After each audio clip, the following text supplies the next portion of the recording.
to our guests. Welcome. This is Protospace. This is the lobby. So if you had visited us Tuesday night on a typical open house night, this is what it would look like when you first walk in. You'd see something that looks like a big, kind of like a giant arts and crafts room, kind of. But it's which is sort of what a makerspace is, or what commercial makerspaces like ourselves are, or semi-commercial makerspaces are. It's basically a giant space full of stuff for making other stuff out of old stuff or new stuff, depending. The tools you're going to see here are what I would call catered towards the advanced hobbyist. It's generally a large assortment of, frankly, junk, right? But junk at work that's been really, really taken care of and lovingly looked after. So the gear may seem outdated, but it all works tip-top shape. You can do just about anything with it. So we're in our electronics lab right now, which is a large workspace. And this is kind of an important part about any makerspace, is space to work. One sec. Room to get stuff done. Sorry, one sec. Hardware failure with my mask. There we go. Space to operate and space to get things done. Behind it, we have our 3D printer lab.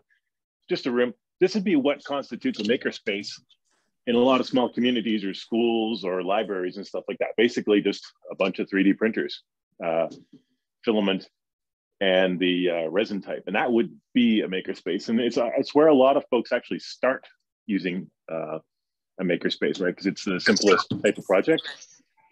Download a file, create a file, dump it into the printer, and you've got a finished thing. It ends up being a place that once you build your skills, you'll come back to, because you can make sort of intermediary parts or parts that facilitate a project, you know, fasteners, interconnectors, that kind of thing. Then we move on to sort of the bigger heart of the makerspace, if you will. This is the actual working shop. Normally I have to tell everybody don't touch anything, but you can't touch anything. So here is the sort of core of Protospace. It's built out of two big industrial bays in an industrial park, two big garages.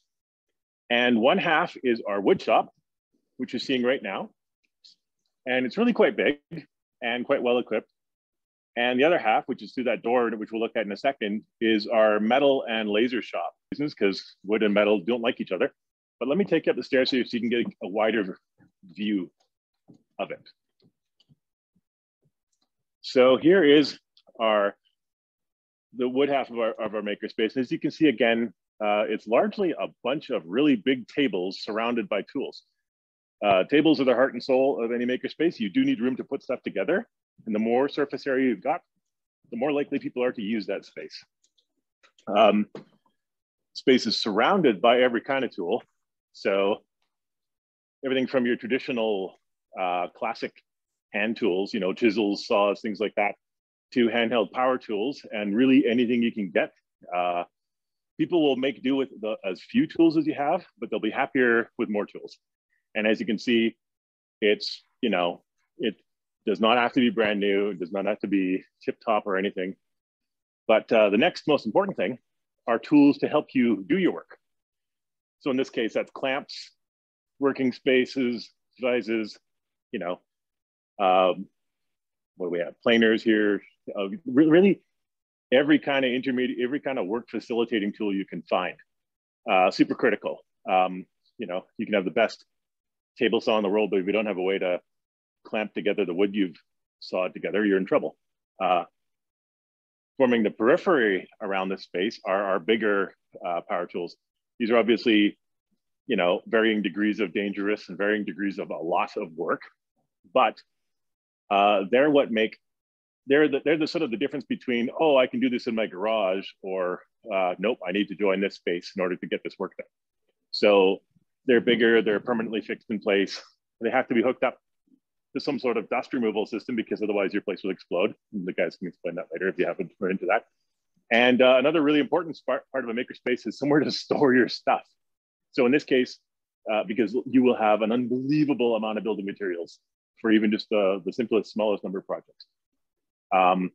So we have vertical shelving for things like plywood, and up in the back above our spots, above the workshop, is the member storage space. And it looks like a, you know, ordinary library shelving. It's a spot for people to store their favorite small tools, cutting blades, work in progress, that kind of thing.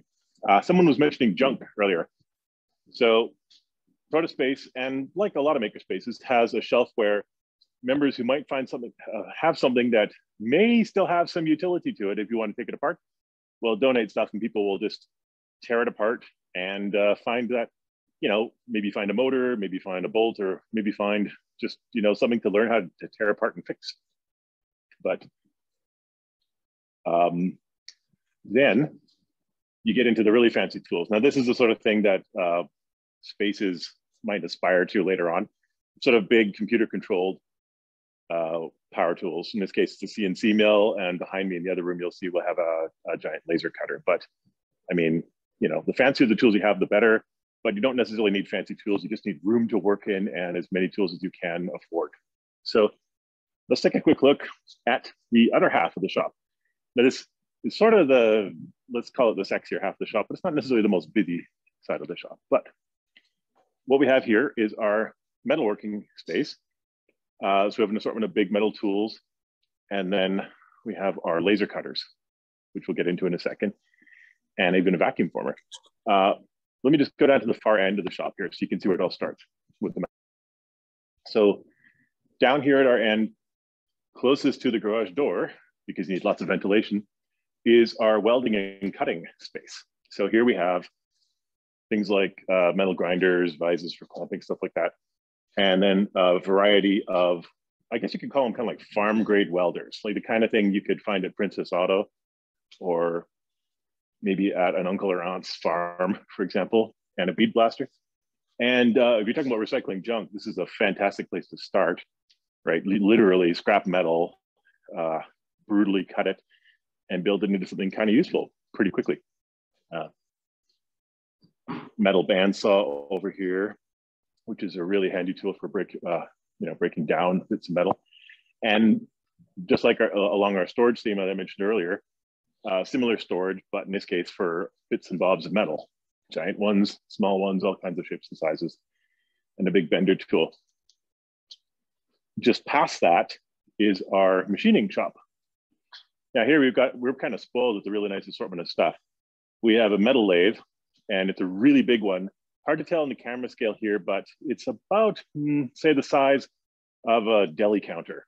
You can imagine that. So it's about, three and a half meters wide, about 1.5 meters tall. Beside it is a CNC mill, computer numerically controlled metal mill. Looks like a giant drill with sort of a robot controlled platter below it. And if you've ever had an iPhone or an iPad or even a half decent watch, it was made on a machine like this. You've probably seen them before.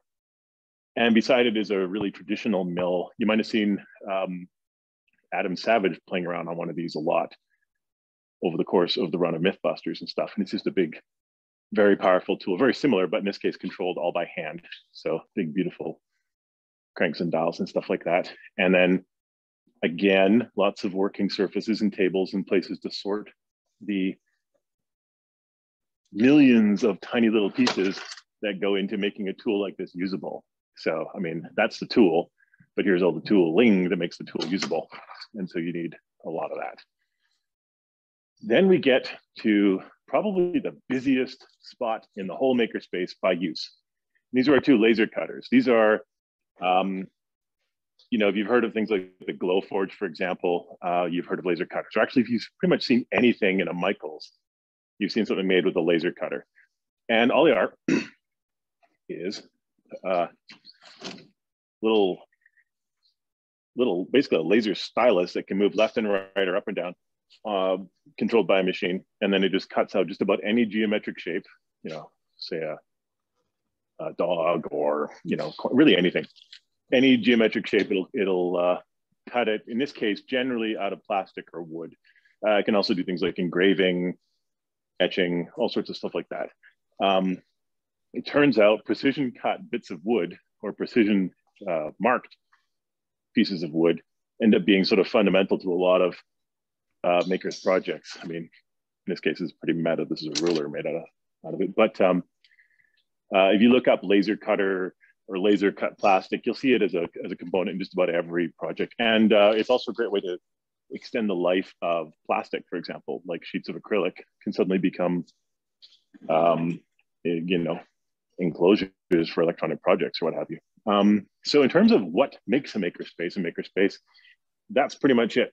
Past the doors, we have like lounge space to hang out in. We have a classroom upstairs for teaching in, you know, kitchen, bathroom, that kind of thing. But those things would be, you know, part of any space, let alone a makerspace. But that is the working area of Protospace.